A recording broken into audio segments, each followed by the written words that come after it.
ગમે સંસારમાં લાખ વાત લેવું પણ એક દુનિયામાં દેવું એ ગીતો બહુનું લાખાઈ વિછિયા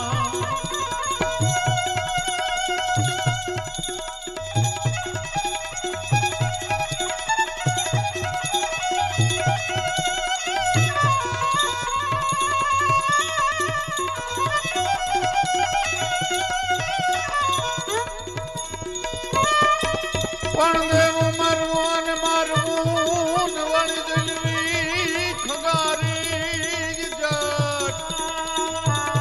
પણ કલો કલો કરે ઠાકરા આવી તો ખરી જો ખત્રિયાવટ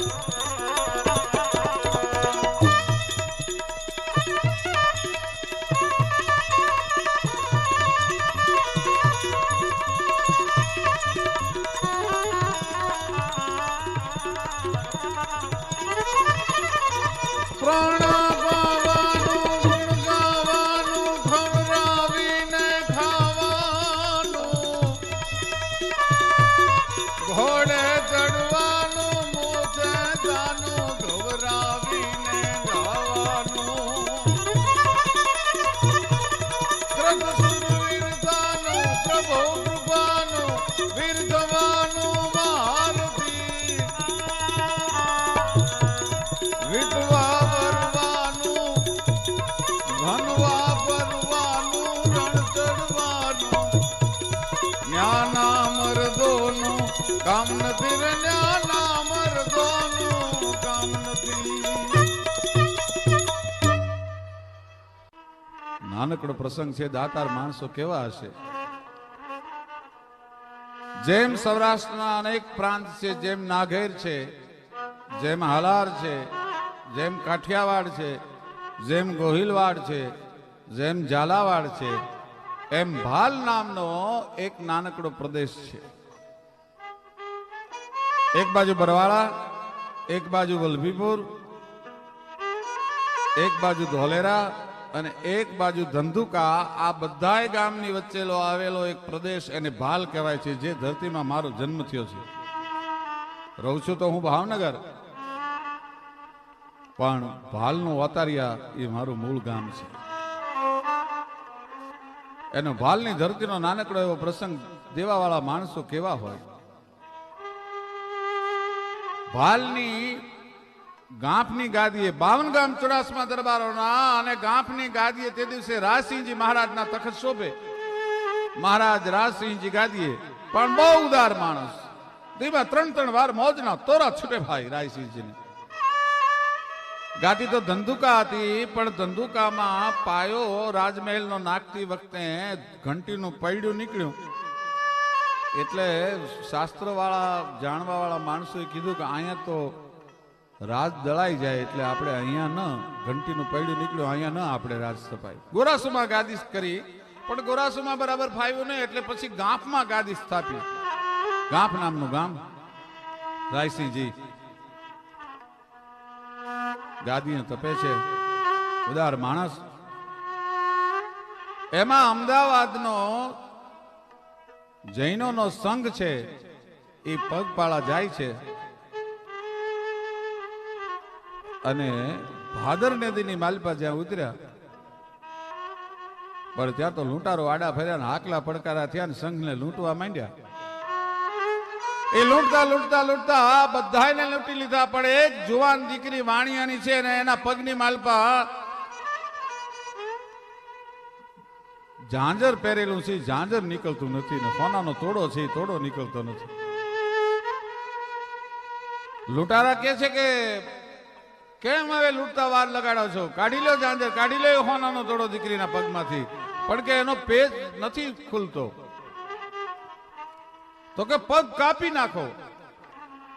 અને એ સમયે ચુડાસમા દરબાર ગામ ઠાકોર રાયસિંહજી છે, ભગવાને એની પત રાખવી કે એના પરગણામાં લૂંટ ન થાય.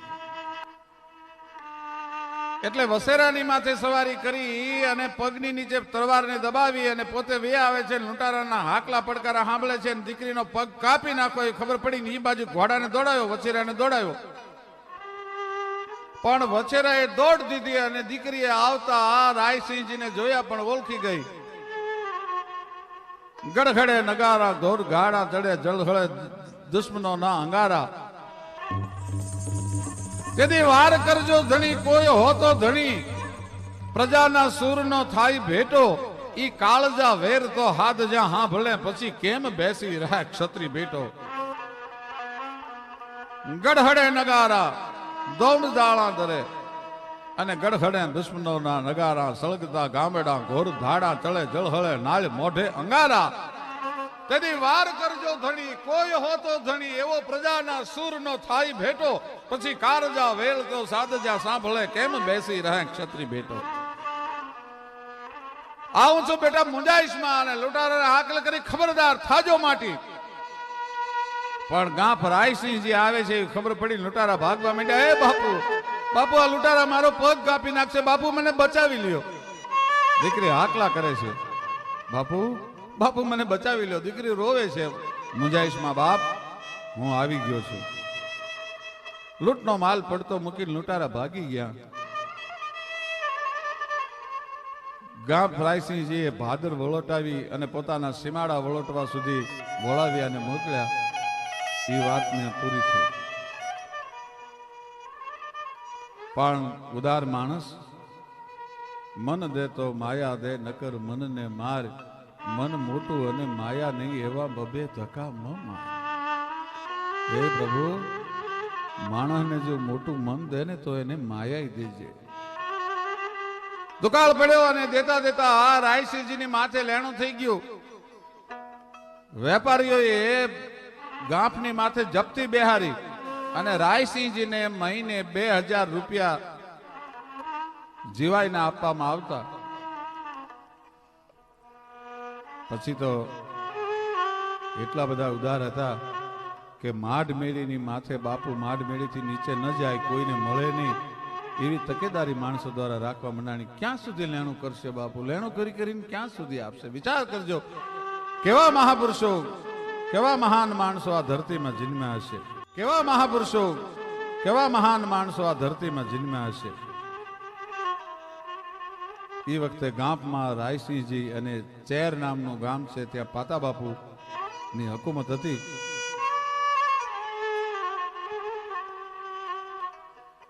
ચેર ગામમાં એ પાતા બાપુના દીકરા મનુભા બાપુ ચેર કઈ કે લોઢા કુંદન કર્યા, એના મોઘા બનિયા મૂલ, એવો ઉત્તમ ગણું અતુલ, પારસ મણી તું પાતા ભૂત. એ રાયસિંહજી બાપુ બહાર કોઈને મળે નહીં એટલા માટે તકેદારી રાખવામાં આવતી અને પછી તો માઢ મીડીના દરવાજા બંધ રાખીને માથે થાપા દઈ દેવામાં આવેલા. કોઈને મળવા ન દે. એવો વખત ના આવે કદી ઘન હોય એક જ ટંકનો, આપે કરી ઉપવાસને રાજી કરો મન રંકનો. સિદ્ધાંતને પોતાના હૈયામાં ગોળીને પી ગયેલો ગરાસીઓ. એમાં નારાયણ નામનો ખવાસ, એ બાપુનો અતિ પ્રિય માણસ, અતિ વફાદાર માણસ. એની દીકરી જુવાન થઈ ને દીકરીના લગ્ન લેવાના ભાઈ. માંડ કિયો ભા એ રાણો ને કિયો ભાઈ રાજીયો. માંડ કિયો ભાઈ એ બાલાલો ભાણે જ એ દાદા રે જીનો માંડવો.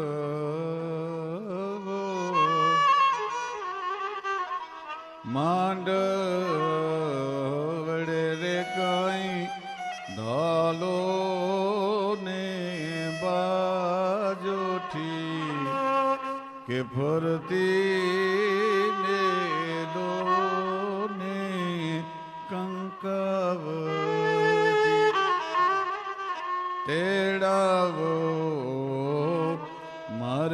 માણા પર ના જોશી કે આજ મારે લખવી છે કંકોતરી માંડવડે રે કઈ ઢાલો ને બાજોઠી. નારાયણ ખવાસની બે દીકરીઓના લગ્ન લેવાના, મીઠા મંગળ ગીત ગવાના, પણ બાપુ ઢોલ ન સાંભળી જાય, બાપુને ખબર ન પડે એટલા માટે સાદગીથી દીકરીના લગ્ન લેવાના. નારાયણ ખવાસને ખબર હતી બાપુ કદાચ જો આપી ન શકે તો પોતાનો પ્રાણ ત્યાગ કરી દે, એટલે ખાનગીમાં ઢોલ ધીમો વગાડી મંગલ ગીતના સુર ધીમા રખાવી દીકરીના લગ્ન લેવાના. દીકરી ચોરીએ ચડી, ચોરી દીકરી ચડી, મંગળ ફેરા ફરી દીકરીને વિદાય આપવાનું ટાણું થયું. પણ ગમે એમ તો ગાંફના રાજાના ખવાસની દીકરી ભાઈ એને એમ થયું કે એક વાર બાપુને પગે પડી આવી, રાયસી બાપુને પગે લાગી આવી. માને કીધું કે માં, બાપુએ અમને રમાડ્યું છે, અમને ખૂબ લાડ લડાવ્યા છે, અમારે બાપુને મળવા જવું છે એકવાર. ભલે બાપા જોજો હો, જલ્દી આવજો, બાપુ પાસે કઈ માગશો માં, બાપુ કાંઈ વધારે દે તો લેશો માં હો. દીકરીઓ આવી. ઈ વખતે રાયસિંહ બાપુના માઢ મેળીના દાદરા ની માથે ઝાંઝરનો ઝકોળ બોલ્યો. દીકરી ધીરે ધીરે ધીરે ધીરે દાદરા ચડતી ચડતી બે દીકરીઓ પાનેતર હોતી બાપુના પગમાં પડી. બાપુએ જોયું, બેટા બેટા પાનેતર શેનું? બાપુ અમારે લગ્ન થયા. ઓ નારાયણે મને ખબર ન આપી, પણ કાંઈ વાંધો નહીં બાપ, એમાં તારા બાપનો વાંક નથી, મારા સમયનો વાંક છે. શું કરું, મારો સમય આજ એવો છે, મારો વખત મોળો છે. મનમાં મજાનો ભાલનો મહાપુરુષ ભાઈ. દીકરીઓ પગે પડી ઊભી થવા જાય, શું આપવું દીકરીઓને? કાંઈ નહોતું. પણ હે ખોડિયાર, હે ભગવતી, હે મામડિયા માદાની, મારી લાજ રાખજે ઓ માં. એ આંખ બંધ કરી અને રાયસિંહ બાપુએ આંખ ખોલી ત્યારે કામદાર 1000 રૂપિયાની 2 કોથળીઓ મહિને જે એનું જીવાય બાંધી દીધી હતી, મહિને એ 2000 ની કોથળીઓ લઈને હાજર થયો. લ્યો બાપુ સહી કરી દો, આ તમારા મહિનાના 2000 રૂપિયા. પણ ત્યાં તો પરહના પલ્લા મીંડ્યા છૂટવા. હો ભાઈ, ખોડિયારને મીંડ્યો ખમકારા કરવા. હે ખોડિયાર, હે જગદંબા, મારી લાજ રાખી માં. બે દીકરીઓ ખોળા પાથરેલા છે. એ દીકરીને એમ કે છે કે બેટા ઘડીક ખોળા એમ નામ રહેવા દેજો પાથરેલા. અને પાથરેલા ખોળામાં બાપે, રાયસિંહજી બાપુએ, ગાંફના ઠાકોર સાહેબે, ભાલના ધણીએ તેથી બે દીકરીઓને પોતાના મહિનાના 1000 રૂપિયાની જીવ્યા હતી કાપડામાં આપી દીધી. ત્યાં તો નારાયણ આવી ગયો. નારાયણને ખબર પડી કે બાપુએ ને દીકરીઓ મળવા ગઈ છે, બાપુને અફીણ ખોળવાનો સમય આવશે. પણ આ તો આવા મહાપુરુષોની જગદંબા અને પરમાત્મા લાજ રાખતો હોય છે. અરે બાપુ એટલા બધા ન હોય, થોડાક રૂપિયા આપો અને બાકીના પાછા. અરે બાપ, પાસા પેસે ના ગજ જંતુ સળ ગેલિયા. એકવાર હાથીનો દાંત બારો નીકળે પછી એને બારો ન, એ પાછો અંદર ન જાય. બોલસ ગઈ પાળસ બધું તું મજરાજ તણા, પાસા પેસે ના ગજ જંતુ હળ ગેલિયા. હાથીના દંતુસળ પાછા ન જાય. નારાયણ તને ખબર નથી શું મહાપુરુષો આ ધરતીમાં જન્મા છે. હવને ગમે સંસારમાં લાખ વાતે લેવું, પણ દુનિયામાં દેવું એક વહમું લાખા વીંછિયા. એ જ ગાંફની ધરતી પર એકવાર એવો પ્રસંગ બન્યો. ભાવનગરની દીકરી અને ભાલના ગાંફ ગામમાં પરણાવેલી દરજીની દીકરી. ગાંફ સ્ટેટમાં બધા રજવાડાઓ કોઈ પ્રસંગે ભેગા મળવાના, એમાં ભાવનગરની દરજીની દીકરી છે. પોરહાઈ દેરાણી, નણંદને, જેઠાણીને, સાસુને એમ કે મારા બાપુ આવવાના છે, 1800 પાદરના ધણી આવવાના છે. આપણા જેટલા રજવાડા છે બધા રજવાડામાં સૌથી મોટો મારો બાપુ છે. કારણ કે સૌરાષ્ટ્રનું મોટું રજવાડું 1800 પાદરનો ધણી ભાવનગરનો મહારાજા. ટૂંકમાં વાત કરું, મહારાજાઓના સામૈયાની તૈયારી થઈ. એલ ભરીને હું તો હાલું તવલી, મારે ઘર ખનમાં રે નાજ મારે ઘેર મહેમાન આવ્યા. એલ ભરીને હું તો હાલું રે ઉતાવળી, મારે ઘર ખનમાં રે નાજ મારે ઘેર મહેમાન એ મહેમાન આવ્યા.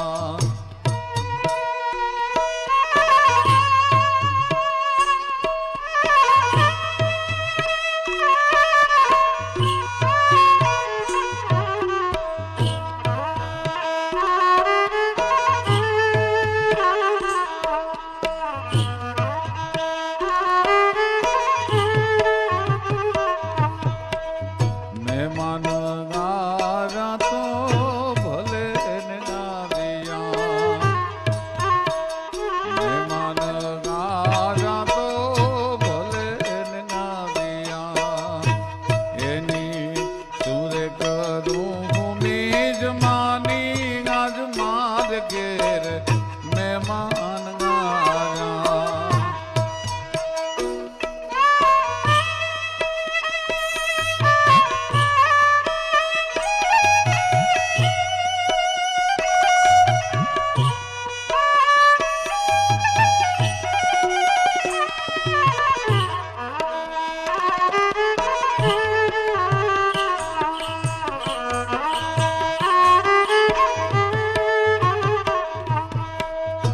એલ ભરીને હું તો હાલું રે ગુતાવળી, એલ ભરીને હું તો હાલું રે ગુતાવળી, મારે હરખ ના માય રે નાજ મારે ગીરે, આજ મારે ગીરે મહેમાન આવ્યા, મહેમાન આવ્યા, મહેમાન આવ્યા. મીઠા ગીતો ગાતી ગાતી મોતીની ભરેલી ઈંધણીઓને હેલું લઈ અને બાયું હામિયા કરે છે. એમાં દરજીની દીકરી પણ હામિયા ભેગી છે. દરજીની દીકરીને નણંદે પૂછ્યું, ભાભી તમે એમ કહેતા હતા કે મારો બાપ આવવાનો છે, 1800 પાદરનો ધણી આવવાનો છે, આમાં તમારા બાપુ કયા? મહારાજ તખ્તસિંહજી ઈ વાને શ્યામ હતા અને રાજઠાઠ બહુ કરતા નહીં, સાદગીથી રહેતા. એટલે દીકરીએ લાંબો હાથ કરીને કીધું કે ઓલી હાથીની અંબાડી ઉપર બેઠા ને એ મારા બાપુ છે, 1800 પાદરના ધણી છે. અને નણંદે મેણું માર્યો કે આ સિસમના લોઢિયા જેવો જેને 1800 પાદરને ધણીને શોભે એવો શણગાર નથી કર્યો, આવો તારો બાપ. પણ મેણું કોઈને મારીએ નહીં, મેણું માથા નો ખા. મેણું લાગ્યું, હામીઓ આગળ નીકળી ગયો. દીકરી રહ આહુડે મંડી રોવા, કારણ કે દીકરીને મન તો પિયરનું કૂતરું પણ એટલું મહત્વનું હોય છે. આ તો 1800 પાદરનો લાડો હતો. ભાવનગરના દીવાન ગગા ઓજા બાજુમાંથી નીકળ્યા, દીકરીને રોતી જોઈ. દીકરી આગળથી બાપુના ઓવાળના લીધા અને ગગા ઓજાના ઓવાળના લીધા.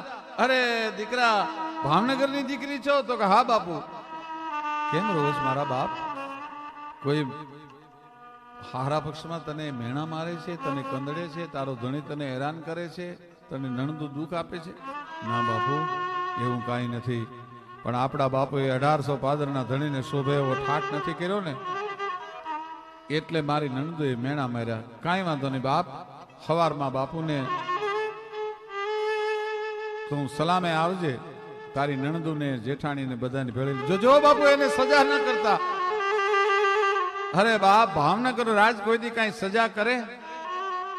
રાત્રે ગગા ઓજા દીવાને કીધું કે બાપુ આપણે ગામ કેટલા દીવાન તમારે કેમ પૂછવું પડે છે? 1800 ગામ છે. તો 1800 પાદરના ધણીને શોભે એવો શણગાર કરવાનો છે. શું કામ? કે આપણી ભાવનગરની દીકરીને મેણા મારે છે નણંદુ.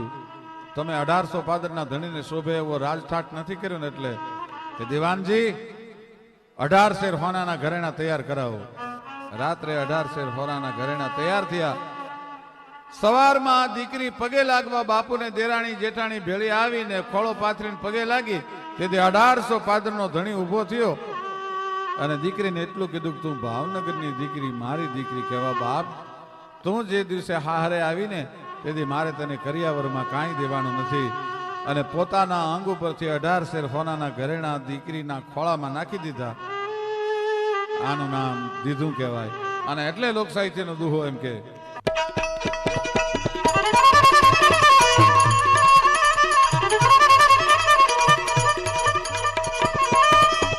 પણ સૌને ગમે સંસારમાં અને લાખ વાતે લેવું પણ એક દુનિયામાં દેવું.